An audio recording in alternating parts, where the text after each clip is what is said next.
नमस्कार, स्वागत है आपका एबीपी गंगा में। महबूब अवधेश बुलेटिन की शुरुआत करते हैं और सबसे पहले बड़ी खबर की बात करते हैं। गृह विभाग और परिवहन विभाग को सीएम का सख्त निर्देश है कि प्रवासी मजदूरों को उनके घर तक सुरक्षित पहुंचाएं।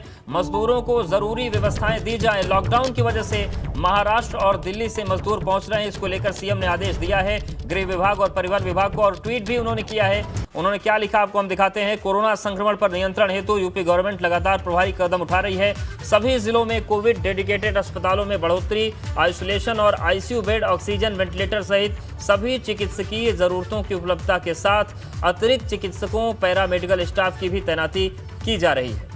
मुख्यमंत्री ने दूसरा ट्वीट भी किया, उसमें उन्होंने लिखा कि इस वैश्विक महामारी के विरुद्ध संयम एवं धैर्य हमारा सबसे बड़ा हथियार है। रात्रि 8 बजे से प्रातः 7 बजे तक प्रदेश व्यापी कोरोना कर्फ्यू प्रभावी है। इसे सफल बनाने में प्रत्येक प्रदेशवासी अपनी सहभागिता सुनिश्चित करे। बहुत आवश्यकता हो तभी घर से बाहर निकलें। तीसरा ट्वीट भी मुख्यमंत्री की तरफ से किया गया और उसमें उन्होंने लिखा कि प्रत्येक प्रदेशवासी के जीवन और जीविका की सुरक्षा के लिए हम प्रतिबद्ध हैं। लॉकडाउन के कारण किसी के भी सामने आजीविका का संकट उत्पन्न न हो, इसीलिए वर्तमान परिस्थितियों के आधार पर हमने कोरोना कर्फ्यू को पूरी सख्ती से लागू करने का निर्णय लिया है।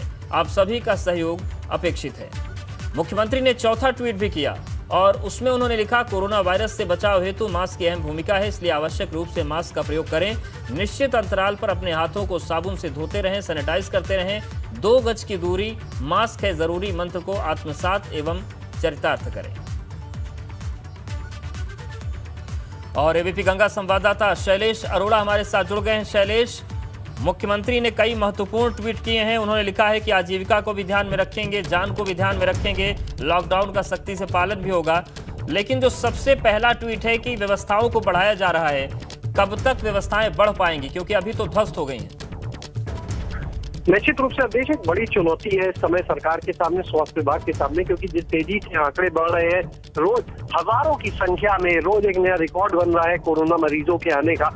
ऐसे में एक तरफ मरीज आ रहे हैं, सरकार अपने संसाधन बढ़ा रही है, अस्पतालों में बेड्स बढ़ाए जा रहे हैं, ऑक्सीजन की व्यवस्था की जा रही है। लेकिन अगर इसी तरह इसी रफ्तार से मामले आते रहे तो निश्चित रूप से संसाधन आखिर कहीं ना कहीं कम तो हो सकते हैं। और अभी भी अगर देखें तो लोगों को टेस्टिंग कराने से लेकर चाहे अस्पतालों में बेड की जरूरत हो, हर चीज में समस्याओं का सामना करना पड़ रहा है। तमाम हेल्पलाइन नंबर है, लगातार बैठकें हो रही हैं, लेकिन उन हेल्पलाइन नंबर पर आपको मदद मिल जाएगी इस बात की गारंटी नहीं ली जा सकती है।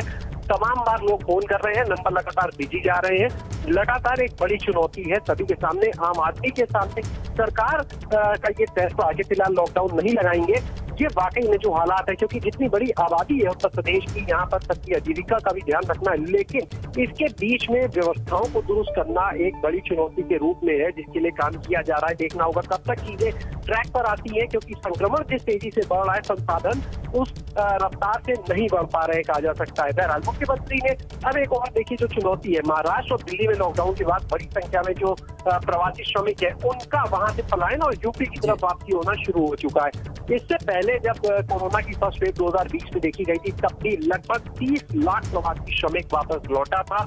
यहाँ पर सरकार ने उनकी बिल्कुल शैलेश, तो चुनौतियां चौतरफा है और अब देखने वाली बात होगी कि सरकार कितनी जल्दी इन चीजों को मैनेज कर पाती है, क्योंकि जितनी देर हो रही है उतने ही मौत के आंकड़े बढ़ते चले जा रहे हैं और जो बेबसी और भरोसे के टूट जाने का आलम है वो बहुत ज्यादा हो गया है।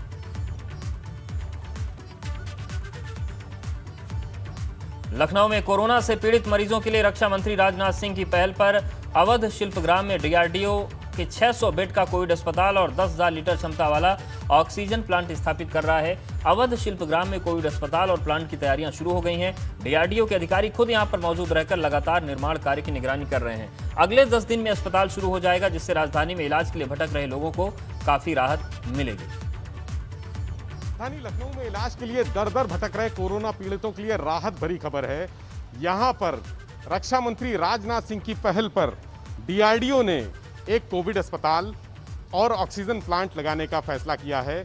हमारे कैमरामैन पंकज निगम आपको अवध शिल्पग्राम से नज़ारा दिखा रहे हैं कि यहाँ किस तरह से ऑक्सीजन प्लांट लगाने के लिए डीआरडीओ की टीम लगी हुई है। आपको बता दें कि ये ऑक्सीजन प्लांट करीब 10,000 लीटर क्षमता का होगा, जिससे सैकड़ों मरीजों को ऑक्सीजन की सप्लाई हो सकेगी। इसी परिसर में एक अस्पताल भी बन रहा है जहां पर कोरोना से पीड़ित लोगों को भर्ती किया जा सकेगा। अभी जो तमाम शिकायतें मिल रही हैं कि कोरोना मरीज भटक रहे हैं, उनको इलाज नहीं मिल रहा है, अस्पताल में भर्ती नहीं किया जा रहा है, तो यहाँ पर DRDO 600 बेड का एक अस्पताल भी बना रहा है। ये अस्पताल अस्थायी तौर पर बनाया जा रहा है जो अगले 10 दिन में शुरू हो जाएगा। इसके बाद जो कोरोना मरीज हैं उनको इलाज की सुविधा मिल सकेगी, उनको राहत मिलेगी। 600 बेड यानी 600 मरीजों को इलाज मिल सकेगा। 10,000 लीटर की क्षमता वाला ऑक्सीजन प्लांट तमाम लोगों को सांसें दे सकेगा। ये सुविधा DRDO की तरफ से की जा रही है। राजनाथ सिंह ने इस बाबत मुख्यमंत्री योगी आदित्यनाथ से भी बात की है। अगले 10 दिनों में ये अस्पताल शुरू हो जाएगा। कैमरामैन पंकज निकम के साथ विवेक त्रिपाठी, ABP गंगा, लखनऊ। राजधानी दिल्ली में एक हफ्ते में लॉकडाउन का असर दिल्ली से सटे गौतम बुद्ध नगर में भी दिखाई देने लगा। आज सुबह से ही नोएडा के सेक्टर 37 स्थित बस स्टैंड में लोगों की भीड़ दिखाई देने लगी। मजदूर और लोगों ने पलायन करना शुरू कर दिया।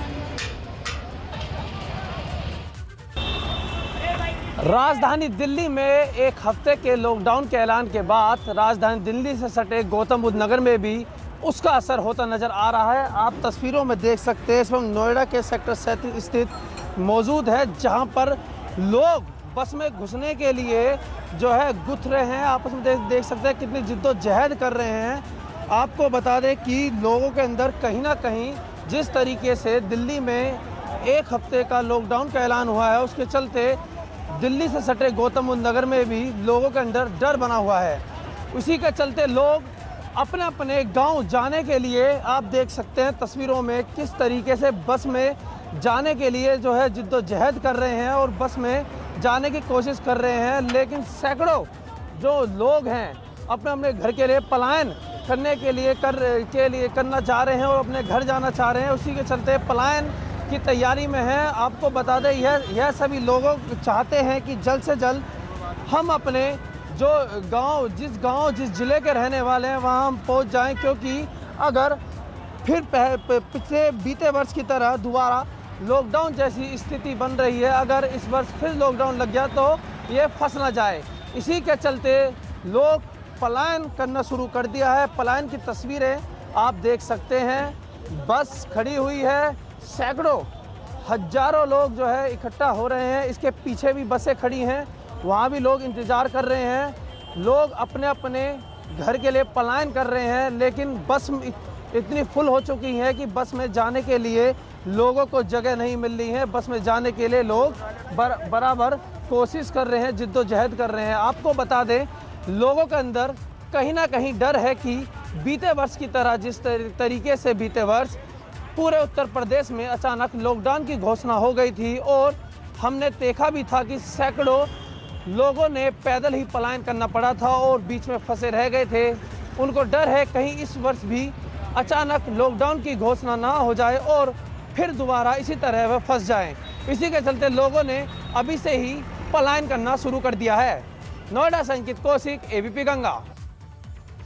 तो पलायन की तस्वीरें सामने आने शुरू हो गई हैं। आगरा के अंतर्राज्यीय बस अड्डे पर अब यात्रियों की भीड़ बढ़ने लगी है। दिल्ली में कर्फ्यू के बाद लोगों का उत्तर प्रदेश और बिहार की ओर पलायन होना शुरू हो गया है।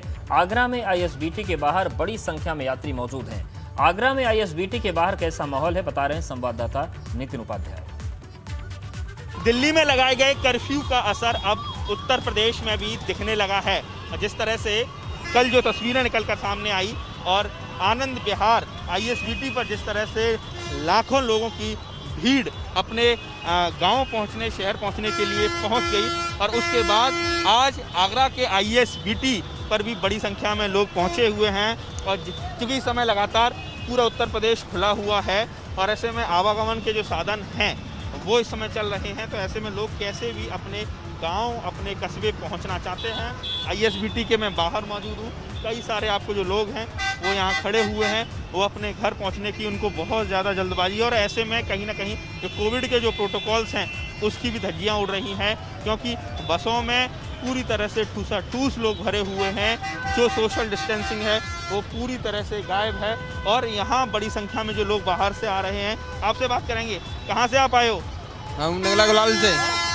नगला गुलाल से कहाँ जा रहे हो?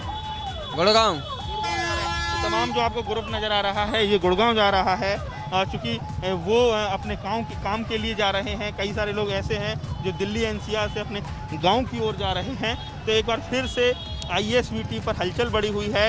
ये प्रवासियों का जो रैला है, हालांकि वो रैला तो नहीं कहा जाएगा, अभी वैसी स्थिति नहीं है, फिर भी बड़ी संख्या में लोग अपने घरों की ओर पलायन करना शुरू हो गए हैं। आगरा से नितिन उपाध्याय, एबीपी गंगा।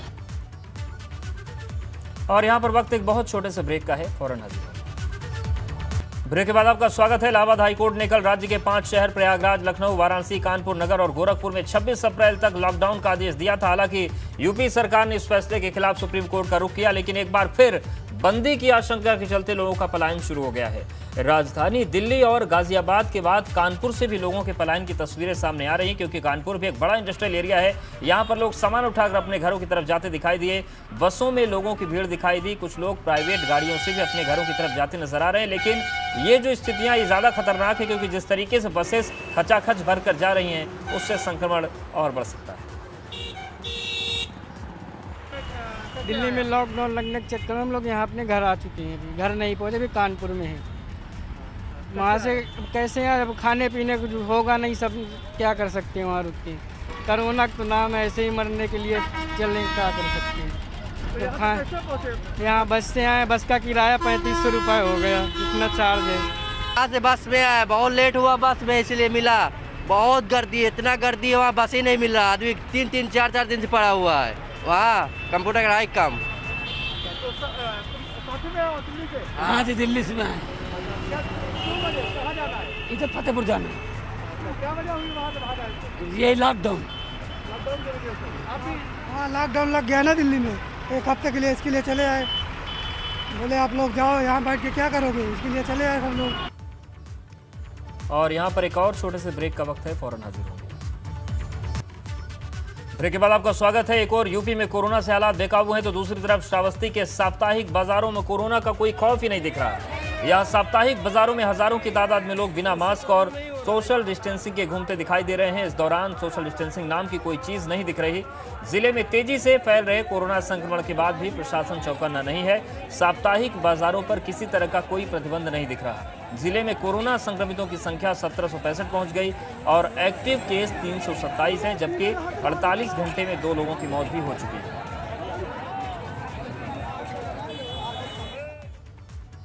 और इस बुलेटिन फिलहाल इतना ही, बने रहिए हमारे साथ।